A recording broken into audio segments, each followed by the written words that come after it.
আগামী বছরের ফেব্রুয়ারির প্রথমার্ধে অবাধ, সুষ্ঠু ও শান্তিপূর্ণ জাতীয় নির্বাচন আয়োজনের লক্ষ্যে সরকার ব্যাপক প্রস্তুতি নিচ্ছে। নিউ ইয়র্কে যুক্তরাষ্ট্রের দক্ষিণ ও মধ্য এশিয়া বিষয়ক বিশেষ দূত এবং ভারতের জন্য মনোনীত রাষ্ট্রদূত সার্জিও গোরের সঙ্গে বৈঠকে প্রধান উপদেষ্টা অধ্যাপক মোহাম্মদ ইউনুস একথা বলেন।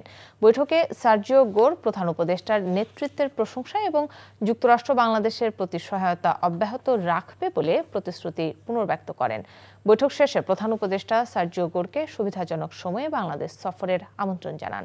এদিকে রোহিঙ্গা সংকট সমাধানে আন্তর্জাতিক সহায়তা বাড়ানো এবং ন্যায়সঙ্গত উত্তরণের পথ নিশ্চিত করা প্রয়োজন বলে জানিয়েছেন প্রধান উপদেষ্টা অধ্যাপক ডক্টর মোহাম্মদ ইউনুস।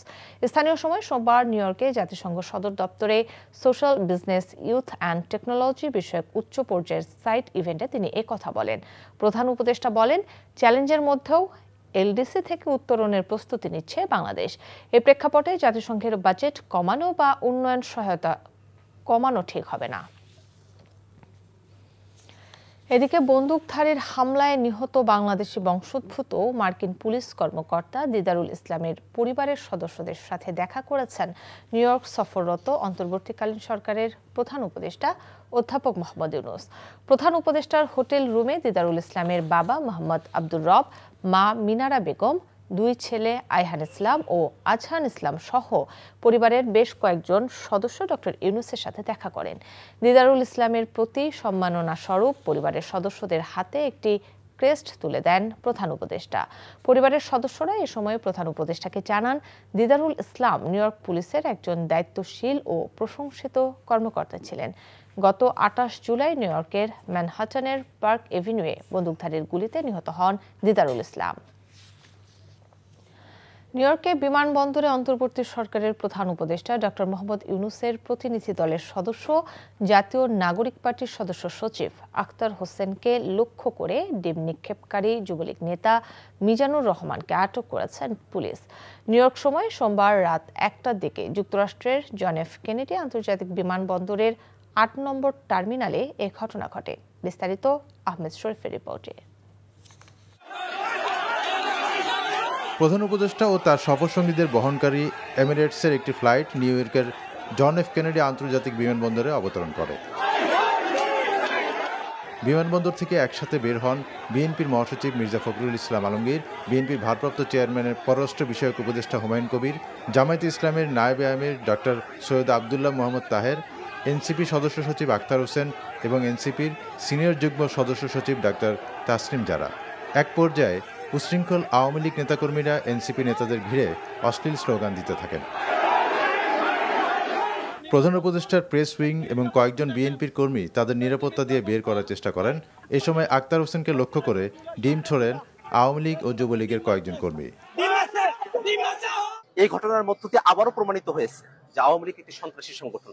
আওয়ামী লীগ যে জন্মগতভাবে এবং প্রকৃতিগতভাবে সন্ত্রাসী সংগঠন, তারা সন্ত্রাস করবে।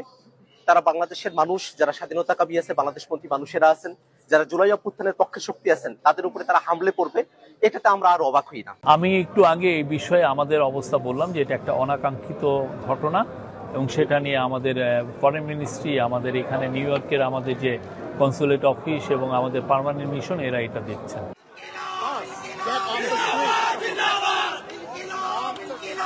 তাসনিম জারাকেও অশালীন ভাষায় গালিগালাজ করেন তারা। প্রতিবাদে ইনকিলাব জিন্দাবাদ স্লোগান তোলেন আখতার। পরে পুলিশের সহযোগিতায় গাড়িযোগে বিমানবন্দর এলাকা ছাড়েন তারা। পরে সদস্য সচিব আখতার হোসেনকে ডিম মেরে লাঞ্ছিত করা যুবলীগ নেতা মিজানুর রহমানকে আটক করে স্থানীয় পুলিশ। রাতে জ্যাকসন হাইটস নবান্ন রেস্টুরেন্টের সামনে তাকে শনাক্ত করা হয়। পরে জিজ্ঞাসাবাদের পর তাকে হাতকড়া পরিয়ে আটক করে নিয়ে যাওয়া হয়। আহমেদ শরীফ, এনটিভি নিউজ ডেস্ক। দর্শক, নির্বাচন কমিশনে কথা বলছেন নির্বাচন কমিশনার, আমরা সরাসরি যোগ দিচ্ছি তাতে। ভোটার সেটারও কার্যক্রম এগিয়ে যাচ্ছে। ওটা সম্পর্কে আমি আপনাদেরকে আরেকটু এগেলে আপনাদেরকে বলবো, কারণ প্রত্যেক দিন তো আসলে নতুন করে খবর তৈরি করা যায় না, একটু সময় দিয়ে দিতে হবে। তো আমাদের সেই সুযোগটুকু দেন এবং আপনাদের ধৈর্যের জন্য অনেক ধন্যবাদ। স্যার, গতকালকে এনসিপি সিসি স্যারের সঙ্গে মিটিং করেছেন এবং সেই মিটিংয়ে স্যার আপনিও ছিলেন। পরবর্তী যেটা বলেছে শাপলা প্রতীক তাদের চায় বা সাদা শাপলা লাল শাপলা, যে সংশোধন হলো বিধিমালায়, সেখানে স্যার শাপলা প্রতীক সাদা শাপলা লাল শাপলা আছে কিনা, এবং সেক্ষেত্রে যদি তার নিবন্ধন পায় সেক্ষেত্রে এটাকে কিভাবে সুরাহা করবেন? প্রতীকের যে তালিকা, সেই তালিকায় শাপলা প্রতীক নেই। এখন ব্যাপার হচ্ছে যে এটার ওনাদেরকেই বিকল্প একটা প্রস্তাব আমাদের কাছে পাঠাতে হবে, সেটার জন্য অপেক্ষা করতে হবে বা সেটার জন্য আমরা জানাবো, এবং ওনারা এটাকে জানেন যে এটা নাই। তো এখন নিষ্পত্তিতে হবে দুজনের সম্মতিতে। তো আমরা আশা করছি যে একটা সম্মতি তো ওনাদেরই বলতে হবে। মানে এনসিপি শাপলা প্রতীক পাচ্ছে না? এনসিপি শাপলা প্রতীক পাচ্ছে না কারণ হচ্ছে যে আমাদের 115টার যে শিডিউলটা করা হয়েছে সেখানে শাপলা প্রতীক নেই। নিয়মটা হচ্ছে যে সংরক্ষিত প্রতীক যেটা আছে সে প্রতীকের ভিতর থেকে একটা নিতে হবে। সে প্রতীকে যদি শাপলা প্রতীক না থাকে তাহলে দেওয়ার সুযোগটা কোথায়? ধন্যবাদ আপনাদেরকে। দর্শক, জানছিলাম নির্বাচন কমিশনের সিনিয়র সচিব আখতার আহমেদের ব্রিফিং। সময় কম থাকার কারণে নির্বাচনকে সামনে রেখে আইনশৃঙ্খলা বাহিনীর জন্য উন্মুক্ত দরপত্রের পরিবর্তে ইউএনডিপির মাধ্যমে 40,000 বডি ক্যামেরা কেনার অনুমোদন দেওয়া হয়েছে বলে জানিয়েছেন অর্থ উপদেষ্টা ডক্টর সালেউদ্দিন আহমেদ। আজ সচিবালয়ে সাংবাদিকদের প্রশ্নের জবাবে তিনি এসব কথা বলেন। নির্বাচনের জন্য যে বলা হয়েছে যে ইলেকশন কমিশনে তো একটা বাজেট দেওয়া হয়েছে, আর বাকিগুলো এই যে ক্যামেরার ব্যাপার ওটা ইলেকশন কমিশন বলছে এটা আমাদের দায়িত্ব না, ওরা নিতে চায় না এক্সট্রা। আমরা হোম মিনিস্ট্রি থেকে প্রসেস করছে ইউএনডিপি। তো এই বাজেটগুলো সব দেওয়া হবে, নির্বাচনের জন্য যা যা দরকার সেটার কোনো কমতি হবে না। আগামী জাতীয় সংসদ নির্বাচনকে সামনে রেখে এখন পর্যন্ত কোনো প্রার্থীকে দলীয় মনোনয়ন দেওয়া হয়নি বলে জানিয়েছেন বিএনপির সিনিয়র যুগ্ম মহাসচিব রিজভী আহমেদ। রাজধানীর নয়াপল্টনে বিএনপির কেন্দ্রীয় কার্যালয়ে সংবাদ সম্মেলনে রিজভী আহমেদ বলেন, সংসদ সদস্য পদে প্রার্থীর বিষয়ে কাউকে সবুজ সংকেত দেওয়া হয়নি। বিএনপির পক্ষ থেকে কিছু ব্যক্তিকে সংসদ সদস্য হিসেবে প্রার্থিতা দিয়ে সবুজ সংকেত দেওয়া হয়েছে এমন মিথ্যা তথ্য কিছু গণমাধ্যম প্রকাশ করছে বলে অভিযোগ করেন রিজভী। এ ধরনের সংবাদের মাধ্যমে বিএনপির বিরুদ্ধে ষড়যন্ত্র করা হচ্ছে বলেও দাবি করেন বিএনপির এই সিনিয়র যুগ্ম মহাসচিব। তিনি জানান, এখনো কাউকে মনোনয়ন দেওয়া হয়নি, দলীয় নিয়ম মেনেই যোগ্য প্রার্থিতা ঘোষণা করা হবে। ডাকসু নির্বাচনে পূর্ণাঙ্গ ভোটার তালিকা প্রকাশের দাবি জানিয়েছে নির্বাচনে অংশ নেয়া ছাত্রদল সহ কয়েকটি প্যানেলের ভিপি প্রার্থীরা। দুপুরে ঢাকা বিশ্ববিদ্যালয়ের উপাচার্য ও প্রক্টরের সাথে সাক্ষাৎ করে এটি সহ আরও কিছু দাবি জানান তারা। পরে গণমাধ্যমের কাছে তারা অভিযোগ করেন, বিশ্ববিদ্যালয় কর্তৃপক্ষ তাদের দাবির বিষয়ে ইতিবাচক কোনো সাড়া দিচ্ছেন না। তারা বলেন, নির্বাচনের আগে অরক্ষিত অবস্থায় ব্যালট পেপার পাওয়া গেছে জানিয়ে বিশ্ববিদ্যালয়ের প্রশাসন কোনো সদুত্তর দিতে পারেনি। নির্বাচন নিয়ে শিক্ষার্থীদের মনের সংশয় দূর করতে এসব বিষয়ে তদন্ত করার দাবি করেন ডাকসু নির্বাচনে অংশ নেয়া ভিপি প্রার্থীরা। এসব বিষয়ে সঠিক তদন্ত না হলে পরবর্তী নির্বাচনের সময় এর প্রভাব পড়তে পারে বলেও জানান তারা। এখনো পর্যন্ত কিন্তু আমরা দেখতে পাচ্ছি না যে বিশ্ববিদ্যালয়ের প্রশাসন একটু আন্তরিকতার সাথে এই যে সমস্যাগুলো বা এই যে কোশ্চেনগুলো অ্যারাইজ হয়েছে বা বিভিন্ন আবেদনগুলো পড়েছে সেগুলো অ্যাড্রেস করে একটা প্রপার অ্যান্সার দিতে পেরেছে। টিচারদের সাথে আমরা কথা বলেছি বিষয়গুলো নিয়ে, তারা বলেছে এগুলোর যৌক্তিকতা আছে।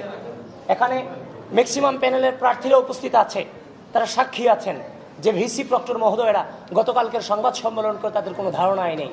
তার মানে তারা কতটা অবহেলা করে আমাদেরকে চলেছেন, এটা আপনাদের মধ্য দিয়ে এবং এই প্রার্থীদেরকে সাক্ষী রেখে আপনাদেরকে জানালাম। গাজীপুরে আগুনের ঘটনায় আহত ফায়ার সার্ভিস কর্মীদের সর্বোচ্চ চিকিৎসা দেয়া হচ্ছে বলে জানিয়েছেন স্বরাষ্ট্র উপদেষ্টা অবসরপ্রাপ্ত লেফটেন্যান্ট জেনারেল মোহাম্মদ জাহাঙ্গীর আলম চৌধুরী। সেই সাথে তাদের চিকিৎসায় আরও কোনো সহযোগিতা লাগলে তাও সরকার দেবে বলে জানিয়েছেন তিনি। সকালে ঢাকা মেডিকেল কলেজ হাসপাতালের জাতীয় বার্ন ও প্লাস্টিক সার্জারি ইনস্টিটিউটে দগ্ধদের দেখতে গিয়ে তিনি এই আশ্বাস দেন। উপদেষ্টা বলেন, পুরান ঢাকায় যখন কেমিক্যাল দুর্ঘটনা ঘটে এরপর সেই গোডাউনগুলো মুন্সিগঞ্জের দিকে নিয়ে যাওয়া হয়েছে। টঙ্গীর ঘটনাটি দুর্ভাগ্যজনক জানিয়ে উপদেষ্টা বলেন, সরকারের পক্ষ থেকে সর্বোচ্চ চেষ্টা করা হবে। সোমবার বিকেলে গাজীপুরের টঙ্গী এলাকার সাহারা সুপার মার্কেট সংলগ্ন একটি রাসায়নিকের গুদামে অগ্নিকাণ্ড ঘটে। আগুন নিয়ন্ত্রণ করতে গিয়ে ফায়ার সার্ভিসের অন্তত 5 কর্মী দগ্ধ হন। এদের মধ্যে আলামিন হোসেন বাবু নামে একজনের অবস্থা আশঙ্কাজনক। যত ধরনের সাপোর্ট এবং সহযোগিতা এই হসপিটালকে দেওয়া দরকার হবে আমাদের তরফ থেকে এটা দেওয়া হবে, ফায়ার ব্রিগেড এবং আমাদের স্বরাষ্ট্র মন্ত্রণালয় থেকে এবং সরকারের তরফ থেকে। সনাতন ধর্মাবলম্বীদের দুর্গোৎসব ঘিরে মণ্ডপে মণ্ডপে চলছে শেষ মুহূর্তের প্রস্তুতি। রং তুলির আঁচড়ে প্রতিমা সাজানোয় ব্যস্ত কারিগররা। এদিকে চট্টগ্রামের পূজা মণ্ডপ পরিদর্শন করে ধর্ম উপদেষ্টা আফম খালিদ হোসেন বলেন, দুর্গাপূজা ঘিরে সরকার সব ধরনের নিরাপত্তা ব্যবস্থা গ্রহণ করেছে। আর দুর্গোৎসবে বিশৃঙ্খলা সৃষ্টির উদ্দেশ্যে গুজব ছড়ালে কঠোর ব্যবস্থার হুঁশিয়ারি র্যাবের মহাপরিচালকের। বিস্তারিত ইমরুল কায়েসের ডেস্ক রিপোর্ট।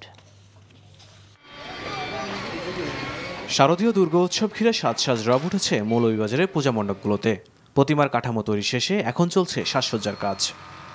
আমাদের দেশে শান্তি বয়ে আনুক, অসুর বিনাশ নিধনকারী মা আমাদের দরাদামে আসবেন। এখানে কাজ করছি, প্রায় মাটির কাজ করছি 15 দিন, আর রং লাগবে 5 দিন। আয়োজকরা বলছেন, এবছর মৌলভীবাজারে সামষ্টিক ও ব্যক্তিগত উদ্যোগে 1008টি মণ্ডপে দুর্গাপূজা অনুষ্ঠিত হবে। আগামী 28 সেপ্টেম্বর দেবী দুর্গার বোধনের মধ্য দিয়ে পূজার আনুষ্ঠানিকতা শুরু হবে। এ সময় অপ্রীতিকর ঘটনা এড়াতে 4 স্তরের নিরাপত্তা ব্যবস্থা গ্রহণ করেছে স্থানীয় প্রশাসন। সকল ঝুঁকিগুলোকে আমরা চিহ্নিত করেছি এবং সে আলোকে কিন্তু আমাদের নিরাপত্তা ব্যবস্থা আমরা সাজিয়েছি। রংপুরে বিভিন্ন পূজামণ্ডপ পরিদর্শন করেছেন র্যাবের ডিজি AKM শহীদুর রহমান। এ সময় তিনি বলেন, শারদীয় দুর্গোৎসব নিয়ে বিশৃঙ্খলা সৃষ্টি ও গুজব ছড়ালে কঠোর ব্যবস্থা নেওয়া হবে। সামাজিক মাধ্যমে যদি আসে সেই ঘটনা যারা ঘটালো, যদি প্রকৃতপক্ষে সেই ঘটনা ঘটে, যারা ঘটিয়েছে তাদের বিরুদ্ধে আমরা আইনানুগ ব্যবস্থা নিব। আর যদি এটি মিথ্যি গুজব হয়, যেই গুজবটা ছড়িয়েছে তার বিরুদ্ধে আমরা আইনানুগ ব্যবস্থা নিব। দুর্গোৎসব নির্বিঘ্ন করতে চট্টগ্রামে বেশ কয়েকটি পূজা মণ্ডপ পরিদর্শন করেছেন অন্তর্বর্তী সরকারের ধর্ম উপদেষ্টা আফম খালিদ হোসেন। এ সময় তিনি বলেন, পূজা ঘিরে সরকার সব ধরনের প্রস্তুতি গ্রহণ করেছে। এরপরও কোনো অপ্রীতিকর ঘটনা ঘটে তা হবে উদ্দেশ্য প্রণোদিত। কিছু বিচ্ছিন্ন ঘটনা ঘটে, এটা অনেকটা পলিটিক্যালি মোটিভেটেড, রাজনৈতিক উদ্দেশ্য প্রণোদিত হয়। মাজারেও হামলা চালায়, মন্দিরেও তারা অপবিত্র করার চেষ্টা চালায়। আমাদেরকে সতর্ক থাকতে হবে। Imrul Kayes, NTV news desk. আবার শুরু হতে যাচ্ছে দেশের শীর্ষস্থানীয় কনজিউমার ইলেকট্রনিক্স ও হোম অ্যাপ্লায়েন্স ব্র্যান্ড কনকার সৌজন্যে কনকার সেরা পরিবার সিজন 4। মঙ্গলবার সকালে উৎপাদক ও বিপণনকারী প্রতিষ্ঠান ইলেকট্রোমার্ট লিমিটেডের প্রধান কার্যালয়ে সংবাদ সম্মেলনে ফ্যামিলি রিয়েলিটি শো এর উদ্বোধন করা হয়। এতে থাকছে ধাঁধা, বুদ্ধির খেলা, তারকাদের উপস্থিতি, ফান গেম সহ জমজমাট সব আয়োজন। এ সময় উপস্থিত ছিলেন ইলেকট্রোমার্ট লিমিটেডের উপমহাব্যবস্থাপনা পরিচালক নুরুল আফসার সহ অন্যান্য কর্মকর্তারা। বিজ্ঞাপনী সংস্থা মিডিয়াকম লিমিটেডের প্রধান নির্বাহী কর্মকর্তা অজয় কুমার কুন্ডু, NTVর ব্যবস্থাপনা পরিচালক আশফাক উদ্দিন আহমেদ বক্তব্য রাখেন। কনকার সেরা পরিবার সিজন 4 এর রেজিস্ট্রেশন শুরু হয় 23 সেপ্টেম্বর, যা চলবে 31 অক্টোবর পর্যন্ত।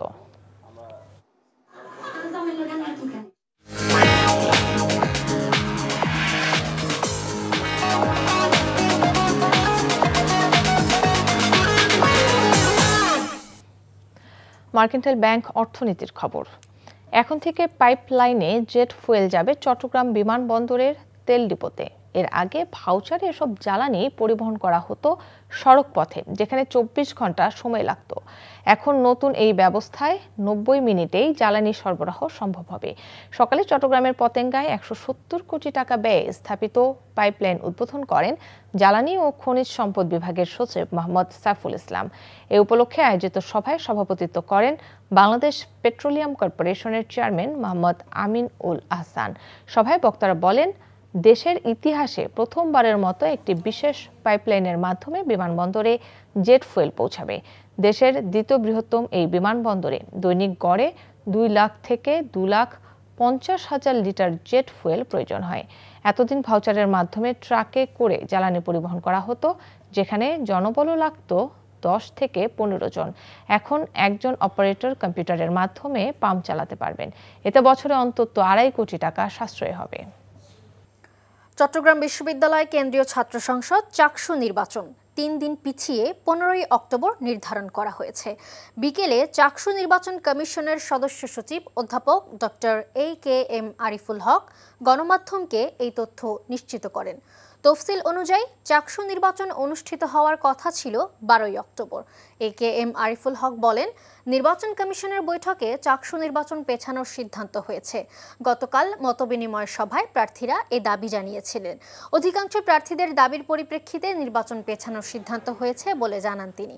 এদিকে নির্বাচনের জন্য চট্টগ্রাম বিশ্ববিদ্যালয়ের সব পরীক্ষা ও ক্লাস 12ই অক্টোবর থেকে 18ই অক্টোবর পর্যন্ত বন্ধ থাকবে বলে জানানো হয়েছে। সব প্রস্তুতি সম্পন্নের পরও রাজশাহী বিশ্ববিদ্যালয় কেন্দ্রীয় ছাত্র সংসদ নির্বাচন পেছানো নিয়ে ছাত্র সংগঠনগুলোর মতোই পক্ষে বিপক্ষে প্রতিক্রিয়া জানিয়েছে বিশ্ববিদ্যালয়ের শিক্ষার্থীরা। তবে নির্বাচন বানচালের যে কোনো ষড়যন্ত্র রুখে দেওয়ার ঘোষণা তাদের। আর উপযুক্ত পরিবেশে সুষ্ঠু ভোট আয়োজনে বদ্ধপরিকর রাকসুর নির্বাচন কমিশন। সমসাজকের সাথে নিয়ে রাজু আহমেদ রুবেলের ক্যামেরায় নূর হোসেনের রিপোর্ট। রাজশাহী বিশ্ববিদ্যালয় কেন্দ্রীয় ছাত্র সংসদ, রাকসু, হল সংসদ ও সিনেটে ছাত্র প্রতিনিধি নির্বাচনের সব প্রস্তুতি সম্পন্ন করেছে বিশ্ববিদ্যালয় প্রশাসন। এরই মধ্যে পোষ্য কোটা বাতিলের আন্দোলন থেকে শিক্ষক কর্মকর্তা ও শিক্ষার্থীদের হাতাহাতির ঘটনায় অনির্দিষ্টকালের জন্য কর্মবিরতি ঘোষণা করে শিক্ষক কর্মকর্তা ও কর্মচারীদের একাধিক সংগঠন। পাশাপাশি নির্বাচন পেছানোর দাবি জানায় ছাত্রদল, বামপন্থী সংগঠন সহ স্বতন্ত্র কয়েকটি প্যানেল। নির্বাচন পরিচালনায় শিক্ষক কর্মকর্তাদের প্রয়োজনীয় উপস্থিতি নিশ্চিত করতে না পারায় ভোট গ্রহণ 3 সপ্তাহ পেছায় নির্বাচন কমিশন। ছাত্রদল সহ কয়েকটি প্যানেল স্বাগত জানালেও এমন সিদ্ধান্ত প্রত্যাখ্যান করে ছাত্র শিবির। আমাদের দাবির প্রেক্ষাপটে বিশ্ববিদ্যালয় প্রশাসন এবং নির্বাচন কমিশন সেই 25 তারিখ নির্বাচন পিছিয়ে 16 তারিখ নির্বাচন সিদ্ধান্ত দিয়েছে।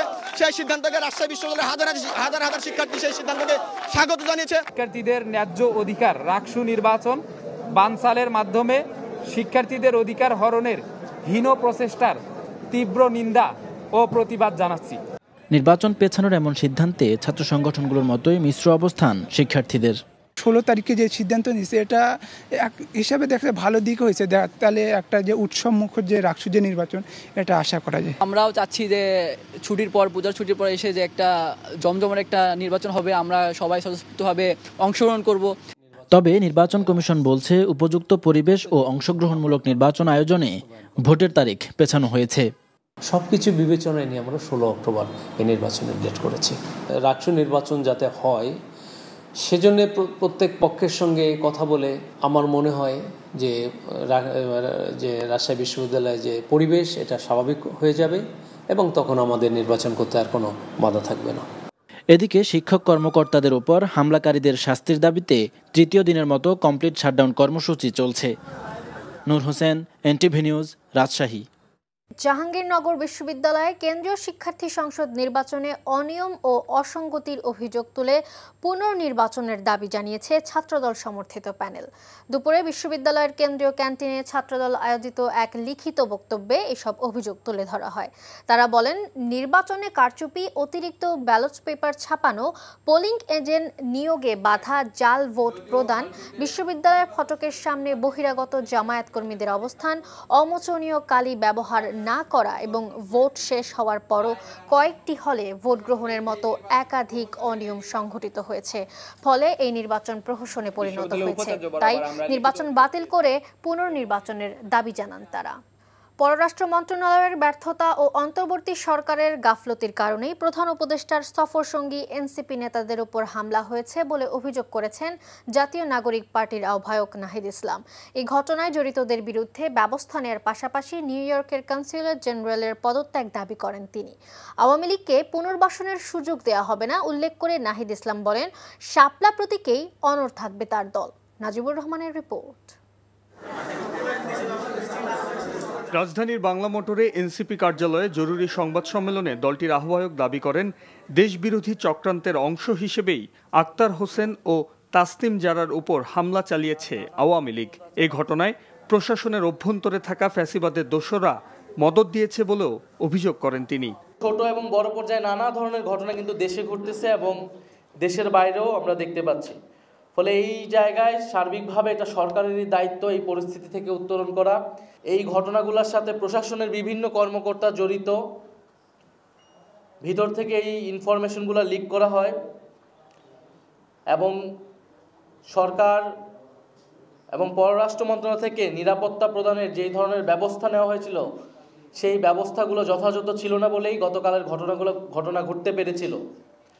সংবাদ সম্মেলনে নতুন রাজনৈতিক জোট, দলীয় প্রতীকসহ নানা বিষয়ে প্রশ্নের জবাব দেন নাহিদ। জানান শাপলা প্রতীকেই অনড় দলের অবস্থান। এনসিপির জনপ্রিয়তা নেই, বিএনপি নেতাদের এমন মন্তব্যেরও জবাব দেন তিনি। বলেন আওয়ামী লীগকে পুনর্বাসনের রাজনীতি থেকে সরে আসতে হবে বিএনপিকে। আওয়ামী লীগকে পুনর্বাসন করার রাজনীতি এখন বিএনপি গ্রহণ করে থাকে, তাহলে সেই রাজনীতি বিএনপির জন্য কাল হয়ে দাঁড়াবে। আর জাতীয় নাগরিক পার্টি কোনো শক্তি কি শক্তি না, এটা আসলে রাজপথে ভোটের মাঠেই জনগণই এটা রায় দিবে। আমরা এখন পর্যন্ত শাপলা প্রতীকী অটল আছি। গণ অধিকার পরিষদ সহ অন্যান্য দলের সাথে জোটের ব্যাপারে এখনও আলোচনা চলছে বলে জানান নাহিদ ইসলাম।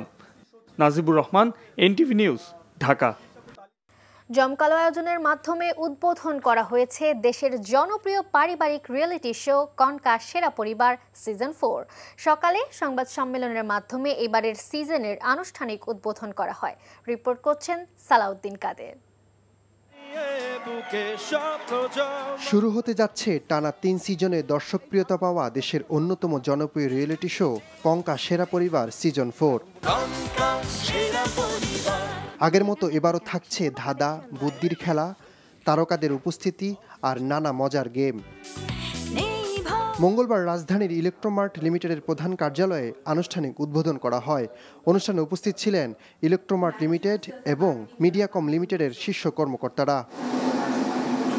অনুষ্ঠানে এনটিভির ব্যবস্থাপনা পরিচালক মোহাম্মদ আশফাকুদ্দিন আহমেদ উপস্থিত থেকে জানান, এই যান্ত্রিক সময়ের জন্য আমরা পরিবারকে সময় দিতে পারি, এই প্রচেষ্টার অংশ হিসেবেই কনকা সেরা পরিবার। দিন শেষে আমরা যখন কর্মব্যস্ততার এই জীবন থেকে আমাদের পরিবারে ফিরে যাই, তখন আমরা আসলে বুঝি যে এই রোবোটিক লাইফে আমরা আমাদের ব্যস্ততার মধ্য দিয়ে পরিবার থেকে একটু দূরে সরে যাচ্ছি। তো এরকম একটি রিয়েলিটি শোর মাধ্যমে কিছুটা হলেও আমরা আমাদের এই পরিবারের বন্ধনকে, আমাদের এই পারিবারিক দৃঢ়তাকে সমৃদ্ধ করতে পারি। ইলেকট্রোমার্ট লিমিটেডের deputy managing director Nurul Afsar জানান, কনকা সেরা পরিবার চায় প্রতি সিজনে নতুন কিছু দিতে, এবারও থাকবে সেরকম কিছু। কনকা সেরা পরিবারটা আমরা চেষ্টা করব দীর্ঘদিন সময় আমরা থাকার জন্য, এবং আমরা চাই যে এটা ইন্টারন্যাশনাল একটা অ্যাওয়ার্ড পাবে এই সেরা পরিবার প্রোগ্রামটা। এইবারের যে অনুষ্ঠানটি লঞ্চ করা হচ্ছে কনকা সেরা পরিবার, আমি আশা করব অন্যান্য বছরের চাইতে এই অনুষ্ঠানটি আরও অনেক বেশি আকর্ষণীয় হবে। অনুষ্ঠান শেষে কনকা সেরা পরিবার সিজন 4 এর লোগো উন্মোচন ও থিম সং পরিবেশনা করা হয়। রেজিস্ট্রেশন 23 সেপ্টেম্বর থেকে শুরু হয়ে চলবে 31 অক্টোবর পর্যন্ত। দেশের যে কোনো পরিবারের 18 থেকে 60 বছর বয়সী 2 সদস্য মিলে দল গঠন করে রেজিস্ট্রেশন করতে পারবেন। সালাউদ্দিন কাদের, এনটিভি নিউজ, ঢাকা। ধামরাইয়ের অটোরিকশা চালক সাইদুর রহমান পরকিয়া আর ছিনতাইয়ের ত্রিভুজ চক্রে হত্যার শিকার হয়েছে বলে জানিয়েছে পিবিআই। দুপুরে ঢাকা জেলা পিবিআই কার্যালয়ে সংবাদ সম্মেলন করে এই তথ্য জানান তারা। পিবিআই জানায়, গোয়েন্দা তথ্যের ভিত্তিতে অটোরিকশা চালক সাইদুর হত্যা ও অটোরিকশা ছিনতাইয়ের ঘটনায় জড়িত সন্দেহে সদর আলী ওরফে সোহরাবকে গ্রেপ্তার করে পুলিশ। পরে তার দেয়া তথ্যের ভিত্তিতে মূল আসামি আলমগীরকে গ্রেপ্তার করা হয়। আসামিদের জবানবন্দি পর্যালোচনা করে জানা যায়, পরকিয়া আর ছিনতাইয়ের ত্রিভুজ চক্রে সাইদুর হত্যার শিকার হন। বাংলাদেশের মানুষ পিআর পদ্ধতি বুঝে না, সংবিধানের আলোকে সরাসরি ভোট দিতেই অভ্যস্ত বলে জানিয়েছেন বিএনপির স্থায়ী কমিটির সদস্য ডক্টর AZM জাহিদ হোসেন। সকালে দিনাজপুরের হিলিতে পূজা মণ্ডপগুলোতে তারেক রহমানের নির্দেশে আর্থিক অনুদান শেষে তিনি এসব কথা বলেন। তাই দেশের সংবিধানের ধারাবাহিকতায় অন্তর্বর্তীকালীন সরকারের উদ্যোগে আগামী জাতীয় নির্বাচনে সরাসরি ভোট গ্রহণ অনুষ্ঠিত হবে বলে দাবি করেন তিনি। এ সময় উপস্থিত ছিলেন জেলা বিএনপির সিনিয়র সহসভাপতি রাজা মাস্টার, উপজেলা বিএনপির সভাপতি ফেরদৌস রহমান ও সাধারণ সম্পাদক সাখাওয়াত হোসেন শিল্পী। বগুড়া ১ আসনে বিএনপির মনোনয়ন প্রত্যাশী মহিদুল ইসলাম রিপন সোনাতলা উপজেলার বিভিন্ন এলাকায় বিএনপির ভারপ্রাপ্ত চেয়ারম্যান তারেক রহমানের ৩১ দফা বাস্তবায়নের লক্ষ্যে লিফলেট বিতরণ করেন। বাদ জোহর বিভিন্ন মসজিদ ও মাদ্রাসা উন্নয়ন এবং এলাকায় অসহায় দুস্থ মানুষের চিকিৎসার জন্য নগদ অর্থ বিতরণ করেন তিনি। পরে ৩১ দফা বাস্তবায়নে লিফলেট বিতরণ করেন। এদিকে গাবতলী উপজেলার মহিষাবান বহুমুখী উচ্চ বিদ্যালয়ের নবনির্মিত আলতাফ আলী মিয়া অডিটোরিয়াম উদ্বোধন করা হয়েছে। দুপুরে মহিষাবান বহুমুখী উচ্চ বিদ্যালয়ের ম্যানেজিং কমিটির সভাপতি মোহাম্মদ লিটনের সভাপতিত্বে উদ্বোধনী অনুষ্ঠানে প্রধান অতিথি ছিলেন বিএনপি চেয়ারপারসনের উপদেষ্টা হেলালুজ্জামান তালুকদার লালু। জাতীয় সংসদ নির্বাচনে প্রতীক হিসেবে জাতীয় নাগরিক পার্টি শাপলা পাবে না বলে জানিয়েছেন নির্বাচন কমিশন সচিব আক্তার আহমেদ। রাজধানীর আগারগাঁওয়ে নির্বাচন ভবনে সাংবাদিকদের তিনি কথা জানান। ২৮ সেপ্টেম্বর থেকে শুরু হচ্ছে রাজনৈতিক দল, সুশীল সমাজ, গণমাধ্যম কর্মী ও জুলাই যোদ্ধাদের সঙ্গে ধারাবাহিক সংলাপ। বিস্তারিত দেখুন নিয়ামুল আজিজ সাদেকের রিপোর্ট। সাদা অথবা গোলাপি শাপলা প্রতীক হিসেবে শাপলাকে নির্ধারণ করে নির্বাচন কমিশনে দল নিবন্ধনের আবেদন করে জাতীয় নাগরিক পার্টি এনসিপি। দলটির নেতারা কয়েক দফা এ নিয়ে বৈঠকও করে নির্বাচন কমিশনের সঙ্গে। এনসিপি নিবন্ধনটা যেই প্রতীক হবে এটা অবশ্যই শাপলা, সাদা শাপলা অথবা লাল শাপলা, এই তিনটির মাধ্যমে হতে হবে। কিন্তু জাতীয় প্রতীক হিসেবে পরিচিত বিষয় কোনো রাজনৈতিক দলের প্রতীক হতে পারে না বলে জানিয়ে দিয়েছিল নির্বাচন কমিশন। এর আগে নাগরিক ঐক্যের মাহমুদুর রহমান শাপলা প্রতীক চাইলে একই কারণে সেটি নাকচ করে দেয় ইসি। তবে নিজেদের দাবিতে অনড় দলটিকে বিকল্প প্রতীক বেছে নেয়ার পরামর্শ দেন সচিব। এনসিপি শাপলা প্রতীক পাচ্ছে না, কারণ হচ্ছে যে আমাদের ১১৫টার যে শিডিউলটা করা হয়েছে সেখানে শাপলা প্রতীক নেই। নিয়মটা হচ্ছে যে সংরক্ষিত প্রতীক যেটা আছে সে প্রতীকের ভিতর থেকে একটা নিতে হবে। সে প্রতীকে যদি শাপলা প্রতীক না থাকে তাহলে দেওয়ার সুযোগটা কোথায়? এর আগে কলম, মোবাইল এবং শাপলা প্রতীক হিসেবে পেতে আবেদন করেছিল এনসিপি। সচিব আখতার আহমেদ বলেন, ত্রয়োদশ জাতীয় সংসদ নির্বাচন উপলক্ষে ২৮ সেপ্টেম্বর থেকে বিভিন্ন রাজনৈতিক দল, সুশীল সমাজ ও অংশীজনের সঙ্গে সংলাপ করবে নির্বাচন কমিশন। রাজনৈতিক দল, নির্বাচন বিশেষজ্ঞ, জুলাই যোদ্ধা এনাদের সাথে আমরা পর্যায়ক্রমিকভাবে আমাদের আলোচনাগুলো শুরু করব এবং আমরা প্রাথমিকভাবে কমিশন সিদ্ধান্ত নিয়েছেন যে ২৮ তারিখ থেকে করা হবে এবং একটু গ্যাপ দিয়ে করতে হবে, কারণ হচ্ছে যে ছুটির দিন আছে, পূজার ব্যাপার আছে, এই সমস্ত কাজে আমরা ওই শিডিউলটা তবে ২৮ তারিখ থেকে আমরা শুরু করব। রাজনৈতিক দলের নিবন্ধনের নথি পর্যালোচনা এবং নির্বাচনী আচরণবিধি, গণপ্রতিনিধিত্ব অধ্যাদেশ নিয়ে কাজ শেষ পর্যায়ে রয়েছে বলে জানান সচিব আখতার আহমেদ। Niamul Aziz Sadek, NTV news, Dhaka. এদিকে যুক্তরাষ্ট্র সফররত এনসিপি নেতাদের উপর আওয়ামী লীগের হামলা ও ডিম নিক্ষেপের প্রতিবাদে রাজধানীর শাহবাগে বিক্ষোভ সমাবেশ করেছে জাতীয় নাগরিক পার্টি এনসিপি। সন্ধ্যায় জাতীয় জাদুঘরের সামনে আয়োজিত এই কর্মসূচিতে দলটির ঢাকা মহানগর উত্তর দক্ষিণ শাখার নেতাকর্মীদের পাশাপাশি কেন্দ্রীয় নেতারাও যোগ দেন। সমাবেশে বক্তারা বলেন, নিরাপত্তা নিশ্চিত করতে ব্যর্থ হয়েছে অন্তর্বর্তী সরকার। হামলায় জড়িত আওয়ামী লীগের নেতাকর্মীদের বিচার দাবি করে তারা বলেন, গণঅভ্যুত্থানের নেতৃত্বকে টার্গেট করেই ধারাবাহিক হামলা চালানো হচ্ছে দেশে বিদেশে। এর আগে শেখ হাসিনার ছবিতে ডিম নিক্ষেপ করে প্রতিবাদ জানায় ঢাকা বিশ্ববিদ্যালয়ের টিএসসি চত্বরে দ্য রেড জুলাই নামে একটি সংগঠন। বিকেল ৫টার দিকে শিক্ষার্থীদের অংশগ্রহণে এই কর্মসূচি পালিত হয়। আওয়ামী লীগ এ পর্যন্ত যেসব অন্যায় করেছে তার সব কিছুর বিচার আইনের মাধ্যমেই হবে। বিএনপি মহাসচিব মির্জা ফখরুল ইসলাম আলমগীর এক ফেসবুক স্ট্যাটাসে এমন মন্তব্য করেছে। অন্যদিকে বিএনপি নেতারা বলেছেন, যারা দেশকে অস্থিতিশীল করার চেষ্টা করছে তারাই যুক্তরাষ্ট্রে দেশের রাজনৈতিক নেতৃবৃন্দের উপর হামলা করেছে। বলেন, আগামী সংসদ নির্বাচনকে সামনে রেখে বিএনপি কাউকে সবুজ সংকেত দেয়নি। পৃথক অনুষ্ঠানে তারা এসব কথা বলেন। দেখুন হাসান মাহমুদের রিপোর্ট। জাতিসংঘ অধিবেশনে যোগ দিতে যুক্তরাষ্ট্র সফররত প্রধান উপদেষ্টার সফর সঙ্গীদের লক্ষ্য করে আক্রমণাত্মক আচরণ, অশ্লীল স্লোগান এবং ডিম নিক্ষেপের ঘটনা ঘটে। নিজের ভেরিফাইড ফেসবুকে মির্জা ফখরুল ইসলাম আলমগীর লিখেছেন, নিউ ইয়র্ক বিমানবন্দরে যা ঘটেছে তা আবারও প্রমাণ করেছে আওয়ামী লীগ তাদের অন্যায়ের জন্য বিন্দুমাত্র অনুশোচনা করে না। এ পর্যন্ত যা অন্যায় করেছে তারা সবকিছুর বিচার আইনের মাধ্যমেই হবে। যুক্তরাষ্ট্রে এমন হামলার ঘটনাকে দেশের বিরুদ্ধে ষড়যন্ত্র বলে মনে করেন বিএনপির স্থায়ী কমিটির সদস্য সেলিমা রহমান।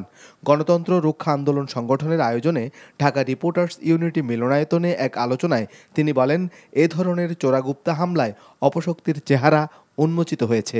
তারা এখনো সেই চোরাগুপ্তার মাধ্যমে হামলা চালাচ্ছে, এমনকি বিদেশে নিজের দেশের সম্মান ক্ষুণ্ণ করে চোরাগুপ্তা হামলা দিয়ে তারা চেষ্টা করছে তাদের কলঙ্কিত অধ্যায়টা আরেকবার পরিষ্কার করতে। সেই ষড়যন্ত্র করছে আজকে কারা? ৭১-এর পরাজিত শক্তিরা। তারা চেষ্টা করছে নির্বাচনকে পিছিয়ে দেওয়ার জন্য। এদিকে দিনাজপুরের হিলিতে পূজা মণ্ডপে আর্থিক অনুদান প্রদান ও মতবিনিময় শেষে ডাক্তার AZM জাহিদ হোসেন বলেন, দেশের মানুষের উপর জোর করে কোনো কিছু চাপিয়ে দেওয়া যাবে না। বাংলাদেশের মানুষ সবসময় বাংলাদেশের সংবিধানের আলোকে সরাসরি ভোটে অভ্যস্ত।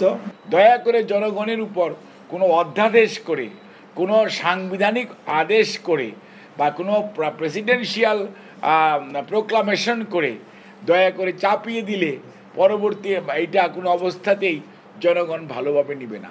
এছাড়া নয়াপল্টনের কেন্দ্রীয় কার্যালয়ে এক সংবাদ সম্মেলনে রিজভী আহমেদ বলেন, সংসদ সদস্য পদে প্রার্থীর বিষয়ে কাউকেই দল থেকে কোনো সবুজ সংকেত দেয়া হয়নি। এখন পত্রপত্রিকায় প্রকাশিত কোনো মনগড়া সংবাদে বিভ্রান্ত না হওয়ার জন্য সারা দেশের নেতাকর্মীদের প্রতি আহ্বান জানাচ্ছি। কোনো নির্বাচনী এলাকায় কোনো প্রার্থীকে গ্রিন সিগন্যাল বা সবুজ সংকেত দেয়া হয়নি। দলীয় নিয়ম মেনেই যোগ্য প্রার্থিতা ঘোষণা করা হবে বলেও জানান রিজভী আহমেদ। Hasan Mahmud, NTV news, Dhaka. নির্বাচনী বাজেটে কোনো কমতি হবে না এবং পুলিশের জন্য প্রায় 400 কোটি টাকা ব্যয়ে 40,000 বডি ক্যামেরা কেনার অনুমোদন দেওয়া হয়েছে বলে জানিয়েছেন অর্থ উপদেষ্টা ডক্টর সালেহুদ্দিন আহমেদ। অল্প সময় এবং স্বচ্ছতা নিশ্চিত করতে টেন্ডার না করে UNDPর মাধ্যমে তা কেনা হবে। সচিবালয়ে এক সভা শেষে তিনি এসব বলেন। এছাড়া আপৎকালীন সময়ের জন্য কেন্দ্রীয় ব্যাংক ডলার কিনে রাখছে বলেও জানান উপদেষ্টা। রিপোর্ট করছেন রোকনউদ্দিন। প্রধান উপদেষ্টা ডক্টর মোহাম্মদ ইউনূসের ঘোষণা অনুযায়ী ফেব্রুয়ারিতে অনুষ্ঠিত হবে জাতীয় নির্বাচন। নির্বাচন আয়োজনে সব রকমের প্রস্তুতি নিচ্ছে সরকারের সংশ্লিষ্ট মন্ত্রণালয় ও বিভাগ। তারই অংশ হিসেবে পুলিশের জন্য 40,000 বডি ক্যামেরা কেনার অনুমোদন দেওয়া হয়েছে মঙ্গলবার সচিবালয়ে অনুষ্ঠিত সরকারি ক্রয় সংক্রান্ত উপদেষ্টা পরিষদ কমিটির সভায়। প্রতিটি বডি ক্যামেরা কিনতে খরচ হবে প্রায় 1 লাখ টাকা। সময় কম থাকায় টেন্ডার ছাড়াই UNDPর মাধ্যমে কেনা হবে এই বডি ক্যামেরা। বডি ক্যামেরা দেওয়া হবে, এটা পুলিশদের জন্য লাগবে 40,000-এর অধিক, যা করে এস্টিমেট করছে ওটা আমরা অ্যাপ্রুভ করেছি। এটা UNDPর মাধ্যমে এটা ক্রয় করতে। UNDP হলো কি, যেমন আমরা EPI টিকা ইঞ্জেকশন ইউনিসেফের মাধ্যমে আনাই। কারণ হয় কি, টেন্ডার করে আনলে কোয়ালিটির ব্যাপার থাকে, তারপর আবার প্রাইসের ইস্যু আছে। UNDP রেসপন্সিবল, UNDP ওরা এনশিওর করবে গুড কোয়ালিটি ক্যামেরা এবং প্রাইস রেখে, তখন তো আর কন্ট্রোভার্সি থাকবে না, কারণ আমরা কারোর সাথে নেগোশিয়েটও করবো না, ওরা করবে। নির্বাচন কমিশন এ বিষয়ে আলোচনা না করায় সরকারিভাবেই বডি ক্যামেরা কেনা হচ্ছে বলে জানান অর্থ উপদেষ্টা। বলেন, নির্বাচনী বাজেট বরাদ্দে কোনো ঘাটতি থাকবে না। নির্বাচনের জন্য যা যা দরকার সেটার কোনো কমতি হবে না। এ সময় তার কাছে প্রশ্ন ছিল, বাজারে দাম পড়তির দিকে থাকলেও কেন্দ্রীয় ব্যাংক বাণিজ্যিক ব্যাংকের কাছ থেকে ডলার কেন কিনছে এবং তা কতটা যৌক্তিক। আমরা কিনছি, আপনারা জানেন আমাদের যে এখন যে যত বিলিয়ন আছে, এটা একেবারে বাংলাদেশ সাফিসিয়েন্ট না। আপৎকালীন ব্যাপারে ধরেন একটা ক্রপ ফেল করলো, বড়টা যদি ফেল করে, আমনটা যদি ফেল, তা ইমিডিয়েট যদি আনতে হয় আমাদের, তখন কী করব? একটু সেফ হিসেবে না রাখলে কিন্তু তখন বিপদ হবে। বৈঠকে চট্টগ্রাম বিমানবন্দরের রানওয়ের মানোন্নয়ন ও ঢাকা বিমানবন্দরের কন্ট্রোল টাওয়ার আধুনিকায়নে প্রয়োজনীয় বরাদ্দের অনুমোদন দেওয়া হয়। Roknuddin, NTV news, Dhaka.